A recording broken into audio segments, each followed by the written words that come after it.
રાજ્યની સરકારી અને ગ્રાન્ટેડ શાળાઓમાં શિક્ષકોની ઘટ નિવારવા વચગાળાની વ્યવસ્થા રૂપે નિવૃત્ત શિક્ષકોની ભરતીનો નિર્ણય.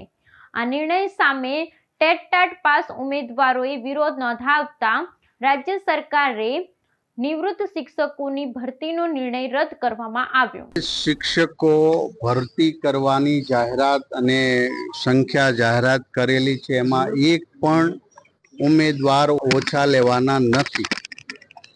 ગ્રાન્ટેડ અને સરકારી શાળામાં જ્યાં બદલી થઈ છે, જ્યાં નિવૃત્ત થયા છે, ત્યાં ભરતી પ્રક્રિયા થાય ત્યાં સુધી જે પરિપત્ર કર્યો છે એમાં નિયમ 3 યાની કે 3 નંબર પર લખેલું છે કે નવી ભરતી કરીએ કે શિક્ષક જ્યારે ભરતી થાય ત્યારે આપોઆપ નિવૃત્ત શિક્ષકને લેવાના છે એ છૂટા કરવામાં આવશે. પરંતુ જે વિસંગતતા હતી, થોડોક ઉમેદવારોના મગજની અંદર પણ એવું હતું કે અમારી જગ્યાએ એ હેતુથી મીડિયાઓએ પણ પોઝિટિવ વાત બધી જગ્યાએ મૂકી. હેતુથી આજે એ પરિપત્ર અમે રદ કરીએ છીએ અને કર્યો છે.